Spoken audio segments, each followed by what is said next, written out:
veteran's voice at a different time and different day, mainly because my working patterns have changed and I've moved it forward to a Tuesday. So yeah, it's all about me. But anyway, welcome to Zoe Taylor. Thank you. How are you? Very good, thank you. And we've got a little bit in common in that you were born in Whitby and my family originate from Whitby. Yes, spooky that. And one thing I said I was going to do last night was look up the fish and chip shop that I've forgotten the name of, but I didn't get around to doing that. But best fish and chips in the world? Well, it depends which one you're talking about, because of course everybody goes on about the Magpie, and the Magpie absolutely is not the best fish and chip shop in Whitby. Sorry to disappoint, but it's not. It's not. Which is your so I have two actually. So I have two.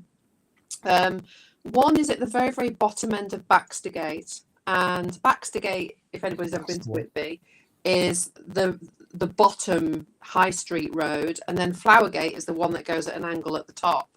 So the fish and chip shop that is the furthest away from the bridge end of Baxter Gate. So you go all the way to the end before you get to a church.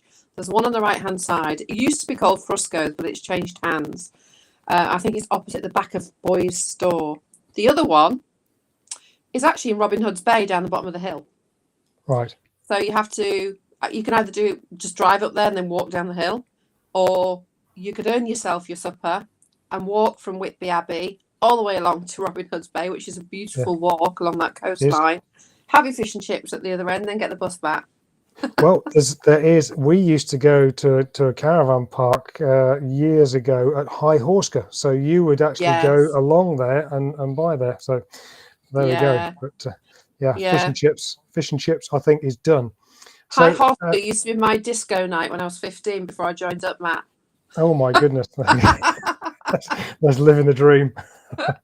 Let's just say a quick hello to a couple of people here before we go on a bit further. So do like Vicky's done. Say hello to anybody to us, and we can and ask any questions you like as we go along. I'm sure Zoe will be more than happy to answer them because I won't. Hi George, how are you doing? And hello to Sophie. I don't think I'm connected to you, Sophie, so we'll put that right. Oh, and here we have Delana from over the pond in the US of A. They definitely deep fry, Delana. Yes, deep fry absolutely. All the way. Deep fry, yeah. No, pan fried. What's this pan fried fish and chips? And finally, hello. Oh, Sophie, it was Sophie again. Oh, we've got two from the US. Wow. So this is great. Terry, hi, how are you doing? If you find any, Terry is obsessed with balloons. So he keeps chasing balloons that the USAF keeps shooting down. Apart from the other week, you were chasing one. It was actually bird poo on your window. I do think I remember. But anyway, I've met Delana. I've been on a call with Delana before. Lovely lady, does a lot of work for veterans out in America. Yes. Yeah, and Sophie, I think you and I are connected, aren't we, Sophie? I believe. Could be wrong, but I believe we are. Delana's a lovely girl. Told me a lovely story about how she met her hubby. She was giving him grief in a DIY store. But anyway, so and then there's another thing happening. So you spent quite a bit of time in the armed forces up the Kinloss Lossiemouth area. I wasn't in the forces then. I was a wife, but I'd married Richie by that point. So I joined in 1987. That's about when Pontius was a pilot, I think, still. It feels like that long ago. God was a boy. And I joined on what used to be lovingly called the Young, Thick and Stupid scheme. Which, if anybody's over the age of about 47, you might remember that. So it's called the YTS scheme. It basically used to be called the Youth Opportunity Programme, then they changed it to the Youth Training Scheme. And these were the days when we joined up at, I joined up at 16 years and so many months, and used to get paid weekly and have to do a pay parade to get the little packet. I think I got about £18. Yeah, £18.79 a week, because they used to take a tenner off you for food and accommodation. So that went on for about 18 months, and I got to 18 and I started to be paid properly. And the early part of my career, I was actually one of the very first women on the Queen's flight working for the Royal Family. All right. So, and that was based at Benson. so this is when Princess Diana was still around, and the young boys were very, very young, William and Harry. And my claim to fame was particular claim to fame was taking Royal Corgis for a pee, Matt. All right, lovely. That's good. So you didn't have to mop it up, did you? No, it was on the airfield nice, at Benson's. That was fine. Oh, Yeah, no, it was good times. 3 years I spent with the Queen's Flight, and I helped to run the Queen's Flight Association, which are all the ex-members of the King's Flight. We have got one or two very old gentlemen left, and that was a previous King's Flight, not this King. And obviously all the past members of the Queen's Flight, which is a lovely organisation. I'm very proud to be part of still. I've got a tale about an handover of the Queen's Flight, me and Paul Kerr and two chipmunks, but we will not talk about that on air. So I'll tell you about that afterwards. Well, I was there when the handovers went out and the BA 146s came in. Right. Yeah, there you go. That's vintage stuff we're talking about now. So you were back up there last weekend and you saw the Northern Lights. I did. Spectacular. I actually have been fortunate enough, because I spent so much time living up in Scotland at Kinloss and in Lossiemouth, that I have actually seen them a few times. But that was by far the most spectacular show. But no swearing hubbies in the house. So he's listening. He threatened that. Congratulations to him today, by the way. He's managed to secure a role. So well done, Richie. Pop your head around the door and tell us what it is later. I'll leave at the end though. Yeah. So it was by far the most spectacular show that I've seen. It was stunning, and I felt very, very blessed. So if anybody's interested, just go and look on my profile, because I put them all up there yesterday or the day before. Yeah, I'm as green as the lights. They were amazing. Because I actually decided to stay in bed when my son said, I think the Northern Lights are on. I said, shall we go and watch them? We went, no. I absolutely missed it. And we were Dunblane at the time, which was brilliant, apparently. So there was lots of places, wasn't there? All the way down from the top of Scotland all the way down to Kent, which is sort of unheard of. Indeed. Yeah. But apparently there's going to be you might have a chance though, Matt, because there's going to be even more frequent opportunities leading up to 2024, because apparently we're in this 9-year period and we're coming up to the end of it, and these solar flares, which caused the lights in the first place, apparently are ramping up. All right. So interesting stuff. You'll get more opportunity apparently. Oh, jolly good. That would be good. I would love to see them before I shuffle off this mortal coil. So anyway, we've spent usually I use a couple of things as a bit of an icebreaker, and we spent the last 10 minutes talking about the icebreakers. But let's just have a bit of a flavour of your military journey before you. So I think my journey, if I was to put it and summarise it, I would say your attitude determines your altitude. And what I mean by that is I left school at 16 with no formal qualifications whatsoever. I just literally went into the military from 16. I had a couple of O-levels that I managed to cram in before I left. But really, and I don't regret for 1 minute my 8.5 years that I did, which in the grand scheme of things, given how old I am now, is a blot on the landscape. But it was the making of me, as it is a lot of young people. It gave me the structure, the discipline, and the family that I didn't really have, and I will forever be grateful for that. So for me, it wasn't the wrong experience. It was the right time for me to come out at the same time, because the very thing that drew me into the military, for me personally, then started to suffocate me. So I was a lot more creative, but because I was a very junior rank, it was almost like, you just got to do what you're told to do, and that's it. So, and I recognised that, and it was what it was. And I had my 3 years with the Queen's Flight, which I was immensely proud of. To say being one of the first 2 women ever to have gone on there. So that was very character building. As you can imagine, 250 men and 2 young ladies. There were some interesting stories, but that'll be another day, Matt. Another one for off air. And then I married Mr. T, and I exercised my right to leave the Air Force on marriage. Right. Before you got kicked out for being pregnant. Now, Now, there'll be many, many, many women in the services now that will still have never heard of that this used to happen, but it used to happen.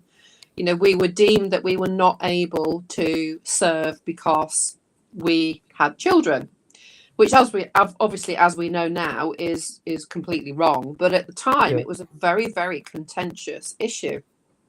Yeah, it would be Kelleher now. Yeah, I know. So I left and carried on really with my HR career. So I've been doing HR since I was 16. That was my trade group 17. And I just continued on. I had a little bit of a dabble in a couple of things that we won't mention that just didn't work out. But other than that, the majority of my career has been human resources. So, and I love it. And the reason why I love it is because there are no 2 days that are the same. It doesn't matter what you might plan to go into work to do. It'll probably get thrown up in the air and something else will happen instead. But that's what I've really loved about it. And I've worked for some fantastic organisations. I've worked for some organisations that were less than fantastic. But I don't regret my career. I always said if there was anything else I would have liked to have done, it would have been a vet, but I don't have the brains for that. So that was never going to happen. And I've just worked really, really hard. You're underselling yourself there. You've achieved some lofty heights in human resources, and you've not got there from just being one above plankton. That's for sure. No, but I was never good at science and maths, so that was never going to happen. That, you know. It's about knowing your limits and knowing your strengths, you know, and I was definitely a communicator.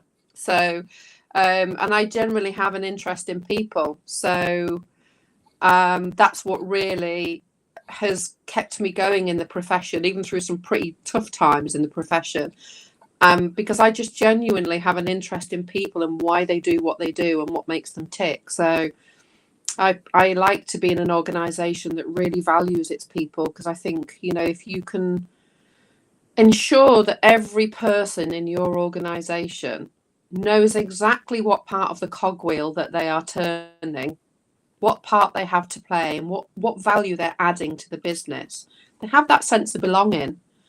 That's really important. The value they're adding to the business, because so many people just go on with a churn.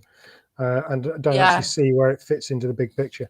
Yeah, I mean, you know, you'll have the cleaner say, "Oh, I introduce myself," and they say, "Oh, I'm just the cleaner." No, you're not just the cleaner. Mm-hmm. You know, you are the person that keeps this place clean, so we stay healthy, and that keeps us in work. So you're more than just the cleaner. You're never just anything. You're always something more.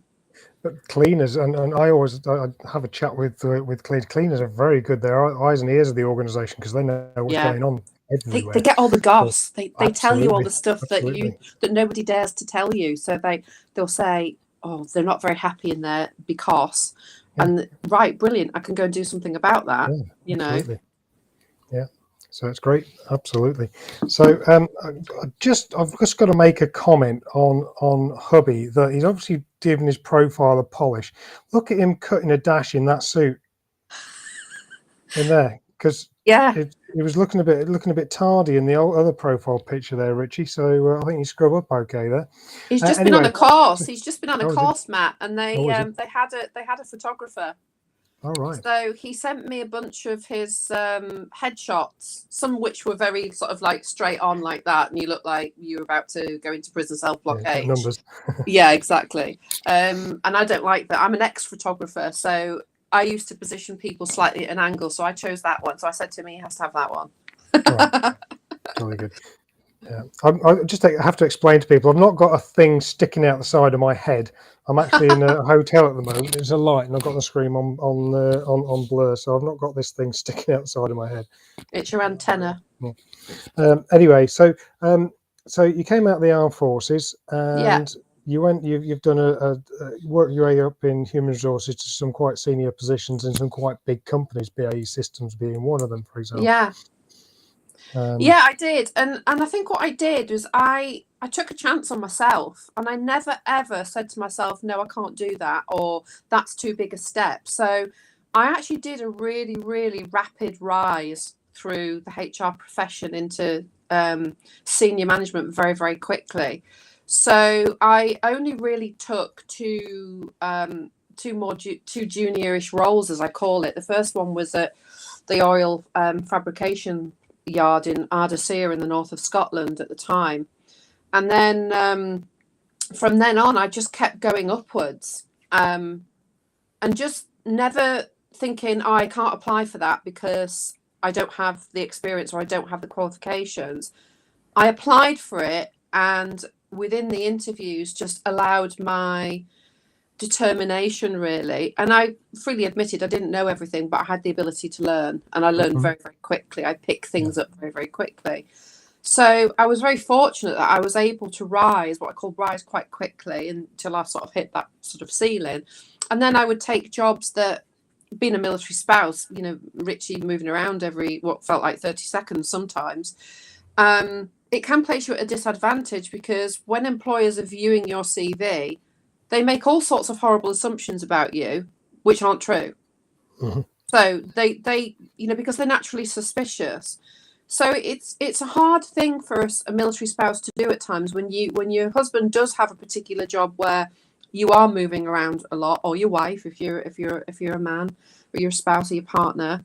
But it is difficult because you will be judged, and that's one of the hardest things ever, that you are judged unfairly for the reasons of why you move around. So it's really important that when you put in your cover letters together, that you explain the reasons for that, because if people can understand that there's an actual valid reason, they're more likely to actually still talk to you. Some won't, and that doesn't matter. You know, they are of insignificance, because if they are that short-sighted and don't believe that you can add value to your organization, then you don't want to work there anyway. So it's just not worth the hassle.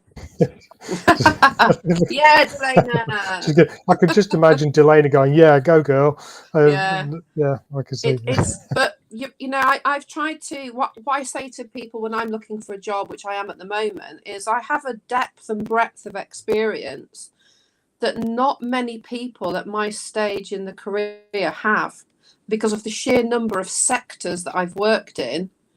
The sheer number of sectors that I've worked in, and the number of organisations that I've worked in, and I've seen the good, the bad, and the ugly. Yeah. Hi Pam, nice to see you. Yeah. I think what you've done is, and it's key in any organisation, is you put yourself outside the comfort zone. Yeah, so absolutely. If you work outside your comfort zone, you work better, because you're that concerned about making a mess up, or being found out to be a fraud in your mind, a bit of imposter syndrome, because you're outside your comfort zone, and that makes you perform better. In my mind, anyway. It's not, you know, if you're sat in your comfort zone, and that's fine for some people. Some people don't want that responsibility. They don't want that stretch, and that's absolutely fine. There is a place in this world for everybody, and if they don't want to stretch themselves, that's fine. You know, we need good worker bees, as I always say. You know, they're invaluable. They're the core of the business, but you need the people that are constantly stretching the organization, stretching thinking, stretching mindsets. So and that's what I did with myself, really. I never ever listened to that voice which said, yeah, but you know, you don't have a degree, because I don't. You know, I'm FCIPD qualified, and that's been very recent. So you know, I don't have a degree. Never had a degree, might get one, don't know, that's still up for debate. But I just never let any of that stop me, and I just allowed my experience of working on projects and in businesses just to speak for itself with my next employer that I was sat in front of. Yeah, I mean, I studied for a degree, but I don't think that it is essential nowadays. I used to think it was essential, but you've and institutions are now recognising experience as equivalent. Okay, so you do a degree in 3 years, and they probably recognise 5-6 years equivalent experience. But there are routes now that you can get to chartered. Engineer, and that's what I did. Yeah, absolutely. That's what I did. That's what Richie's done. We both did the professional assessment of competence. Yeah. So I'm hence why, mentoring a couple of people at the moment yeah, through that they've not got a degree. We're talking equivalent experience and flagging up those transferable skills. So absolutely, yeah. So that you know, the CIPD's professional assessment of competence. I think Richie's been doing it with a couple of other bodies, such as a facilities management institute, things like that. So you know, there is a lot of transferable skills that people are leaving the military with that can be accredited to some of these awarding bodies. You know, and the civil service and the military are very, very good at this now. I obviously spent 2 years in the Ministry of Defence recently, and that's where I got my profession assessment of competence from to get me to the FCIPD level. Just take that straight through. So I was grateful for that.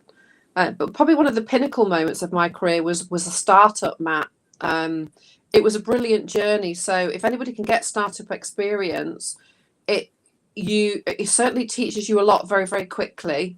And you sort of don't really know what's going to happen next because you've never been there before, you've never done that. But it was a brilliant learning journey, and I worked for probably one of the first environmental sort of companies. They were trading in environmental finance, carbon credits trading, and that was a company called Eco Securities in Oxford. And I started with them when there was 50 people in the office, and I was there for the due diligence to get them ready for flotation on the AIM. All the policies and procedures in place, which we did, hiring people, and we floated, and we got something like 80 million euros of investment. And within an 18-month period, we went from 50 to 280. yeah, We had 56 different nationalities in the Oxford office alone. crikey.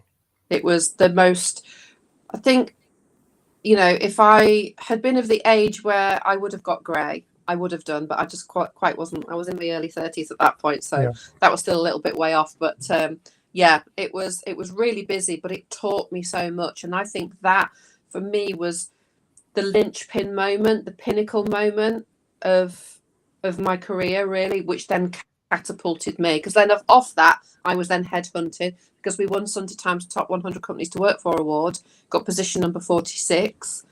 And then out of that, I was headhunted from the magazine into an IT software company. And, as I say, I just kept moving on up, and a little bit at a time, and the company's got bigger. Pam, who's there, I worked with Pam at BAE Systems, which was a great contract, working on the Type 26 and the offshore patrol vessel programs. Yeah, they were great. And I think my favourite job was CHC Helicopters, which was the largest PFI in government history.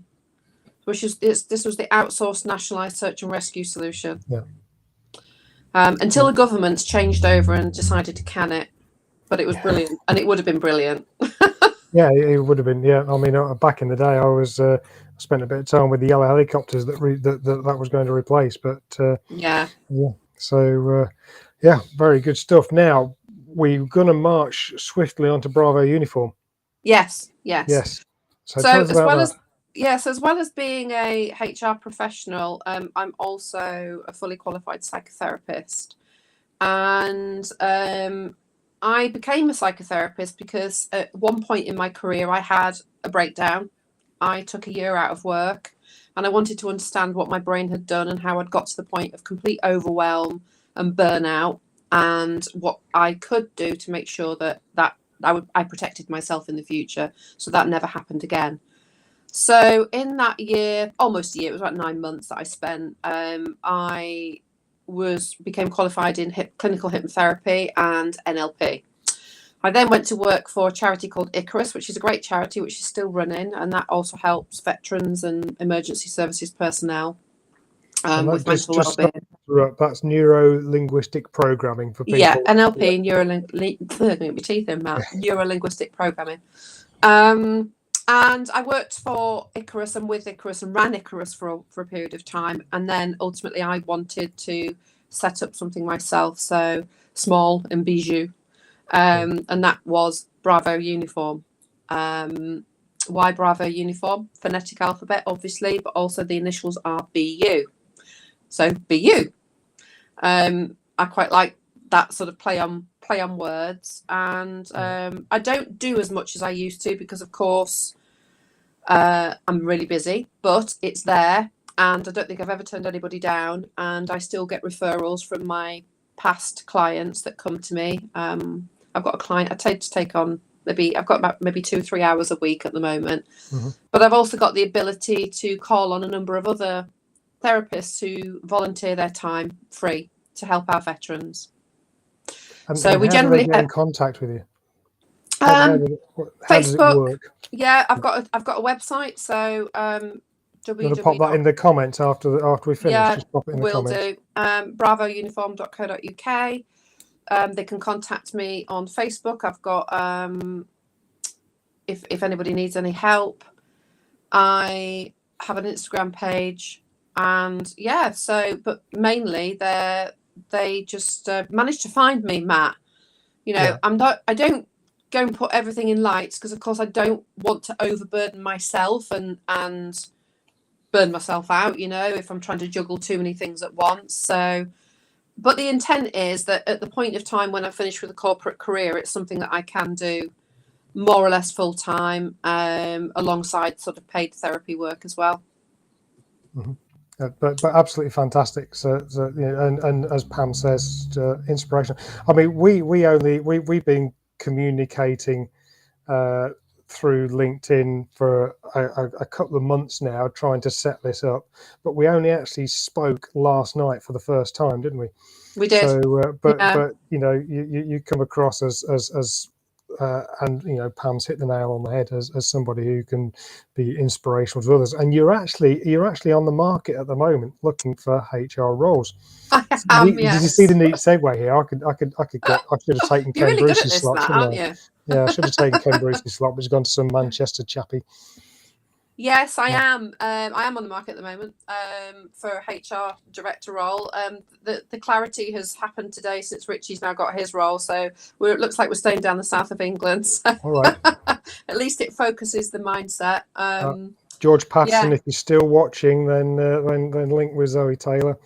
George, link.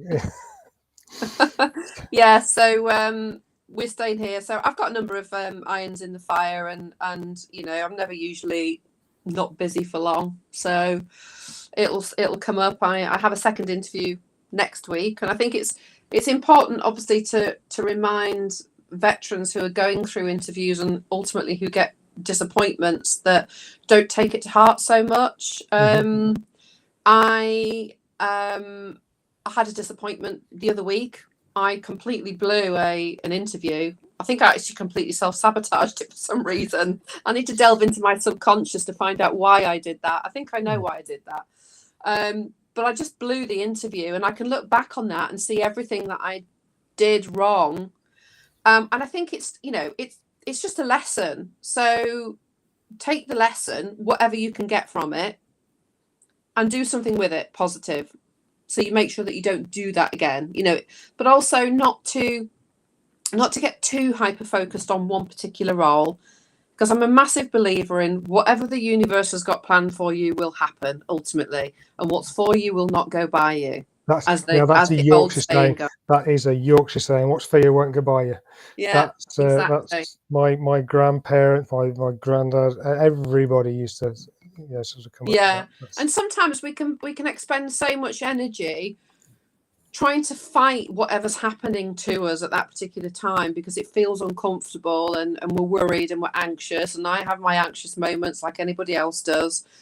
And sometimes when you just release that to the universe and you just say, right, okay, I'm just going to do what I can, take all the help that I can in finding the job, take all the top tips that people have got, get my CV reviewed, make sure my CV's in tip-top shape, do some interview practice, that sort of thing. Any offer of help that people give, take that. Don't be too proud to take it. It's there for a reason, and something will give, something will shift when it's time for it to shift. Right. You're a sort of a karma sort of person, are you? Not karma as in CALM, but yeah, I am, and I do. Even through some of the most difficult periods of my life, Matt, I've looked back, and what felt really, really uncomfortable at the time and often quite upsetting with the benefit of hindsight, you look at those times and you actually realise it forced you into another avenue, another route, which then made you happier. Mm-hmm. So although at the time it can feel really uncomfortable and really, really hard, and as I say, quite upsetting, depending on what's going on, when you look back, you think, actually, if that hadn't have happened, this wouldn't have happened. Mm-hmm. And it's holding on to that belief when you're going through your tough times that something will change. And when you leave the military, it's perfectly normal for you to go through a couple of jobs in quite quick succession, because you're trying to find the right organisation for you. You're trying to find your base. Yeah, it's not just a military statistic, but it's something like a third of all hires do not get through their probation period. Yeah, It's some ridiculous statistic. So you're not alone in okay, if you go through a couple of three, you're recalibrating yourself to the outside world. So so it's not anything to be concerned about. Now we've gone over time, but I'm enjoying this so much, so we're just going to carry on if you're okay. If Richard's get Richie to put the dinner on. he's got a kebab. He ordered a kebab tonight. Was he? All right, okay. Now, a couple of things. You got a People in Development Award, and we want to talk about why veterans go missing, because that was quite profound last night when we were talking. So first of all, People in Development Award. Yeah, I got the People in Development Award for developing a 1.5 hour seminar called Keeping the Balance. So one of the things which I learned that happens when you are in emotional distress is you have not been taught to self-regulate. So what I mean by that is having the ability to switch from that negative mindset to a positive mindset very, very quickly.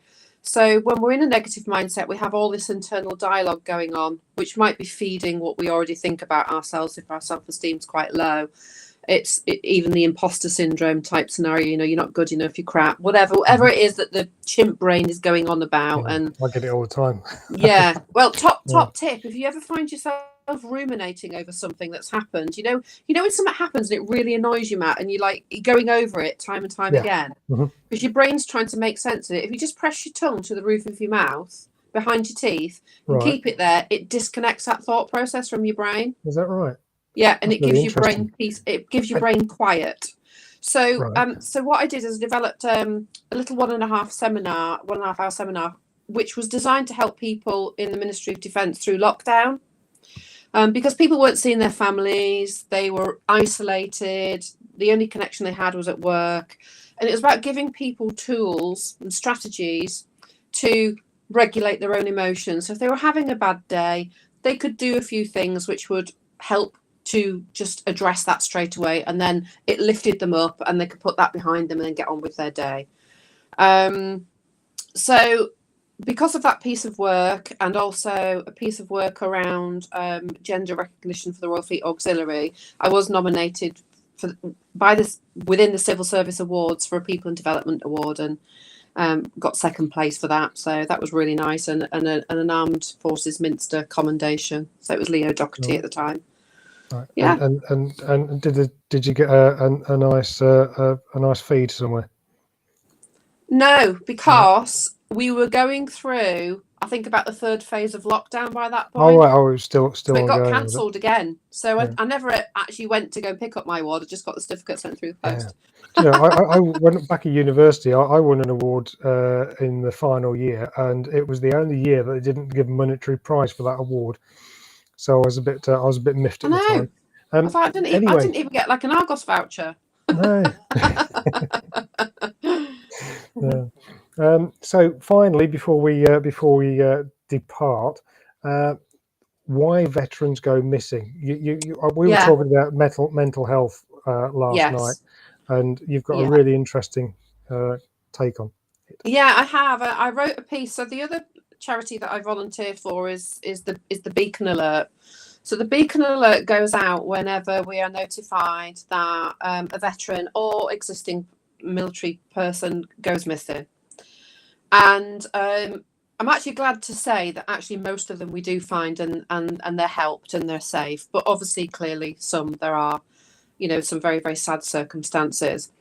So I wrote a piece. So if anybody ever wants to join Beacon Alert, that the piece is actually written on there. But I tried to explain to people what's going on in veterans' minds when they either think about taking their own lives, or they just want to go missing to go and do something unthinkable. And again, a lot of it is around self-belief and overwhelm. So quite often they have what we call a moral injury. And they get a moral injury generally from their active service. And people are more prone to PTSD if they have what we call adverse childhood experiences already. They are less likely to suffer from long-term PTSD or trauma if they have no previous trauma. So trauma compounds trauma, really, in a way. And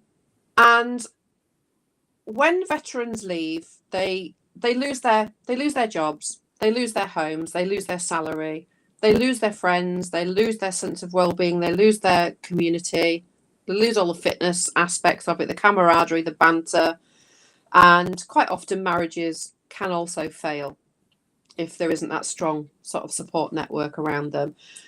A lot of the veterans that struggle the most are the ones that are forced to leave the military rather than leaving of their own accord, or forced because of medical reasons. If they leave of their own accord and they manage to get into work fairly quickly, that's better. It's healthier for them. But for the ones that have what we call the moral injury, that have seen things happen on active service, rather than actually experiencing a physical injury. So the mental injuries are always much worse because we can't see them. The ones that have the physical injuries, they tend to get a lot more help than those who've got the mental injuries, because we can see it. It's not right. It shouldn't be like that, but it is still a fact that they will get more assistance. So when they go missing, there'll have been lots of things which would have been building up to that. But in general, they have a feeling that the world will be better off without them. Their families will be better off without them. They're not contributing. They're a drain on resources or family, and that the world would just be a better place. And we obviously know that that just simply isn't true. And it's important to, if we do manage to reach the veteran in time, that we point out that the difficult things that have happened in the past are just a small part of their lives. And they've got so much more to look forward to into the future. So it's around future pacing them to talk about what the possibilities are. And they might need help because they might not be able to see the wood from the trees. So if we can, first of all, get them, into work, that is one of the biggest things, because they need that. Work for people can often be a sense of purpose. If we can get them directed to do something, a cause, for instance, a cause which is bigger than their own problems, they can focus on that. And it helps as a human being. We all like to feel useful, and we all like to feel wanted and needed. And half the problem with the veterans is they get to that stage in life where they just don't believe that they're wanted or needed. And they can surround themselves with each other, and it can be quite a negative experience if they are all of the same mindset and they're all moaning about the same things. And it can be around how poor the government is in helping them, the benefit system, the housing situation. It can all be very, very negative, rather than being able to look at, right, okay, what do you have rather than what you don't have? So focusing on the positives, the things that you can affect and change, rather than the things that you can't affect and change. So they just feel completely overwhelmed, whatever their intention might be. Sometimes it is just to disappear and just for a while go and do a bit of, wild camping and just get your head clear. And you get them that do that quite frequently, but you generally know that within a few days they'll be back again. But you do get those ones that just don't. And what a lot of people don't realise is not every veteran that takes his or her own life is depressed. It sounds counterintuitive, but they're not. Sometimes it's a reaction to something. It's an extreme reaction. but it is a reaction to something, and it doesn't mean that they've spent months and months being depressed, and people find it really difficult to get their heads around that at times. Yeah, I know somebody who's described it as not being in your own body. Yeah, they're disassociated, Matt. Yeah, they completely disassociate from the experience, and they just don't feel themselves, or they feel like they can't connect to other people and they can't relate to other people. So it is important that they are surrounded by like-minded individuals, but like-minded individuals that are going to lift them rather than bring them down, to get them focused on the positives rather than the negatives. Well, I think that's where social media is very beneficial, because they've got like the gender community. Yeah. You've got that instant access to community. You can't go to for a pint with them because they're probably at the other end of the country. But you can build communities within communities. Yeah, absolutely. So it's really, really important. And obviously, it's just really important that men continue to talk, because, I advocate Andy's man clubs. I think they're brilliant, and I think they're great safe spaces for men to talk to each other. Some men find it difficult talking to other men because, again, there's that fear of being judged, and some men find it easier to talk to a woman. It just depends on the individual, But if anybody is struggling, as I said, I'm more than willing to help people. And also there's Icarus charity, there's PTSD resolution, there's combat stress, there's SAFA, there's RBL. Lovely. Right, we're going to wind it up there. But before we do wind it up, I just want to, if we've got any veterans or military transitioners listening, I'm actually talking as a guest instead of a host on a podcast on Thursday at 2:00. So that's it's called Social Things, and it is about using social media. But this particular slant here is social media to a military transitioner or to a veteran, how you can use it. So that's a pretty good slide. So I was a bit of a plug there for something going on. So sorry to steal your thunder. That's all right. But if you want to get on it, I'll put a link to it in the post. Yeah. So you're going to put two links one to Bravo uniform and one to what was the other one? Icarus, that was the beat. I'm pleased you're here. And then I'm going to put them on to the social things. But thank you very much, Zoe, for joining us. Thank you, Matt. My pleasure. 45 minutes well spent in my mind. Thank you very much, everybody, for joining in and putting your comments in, and thank you very much for those that have joined us from across the pond. But until next week, I will bid you farewell. Thank you very much, everybody, and thank you, Zoe. Bye, everyone. Bye.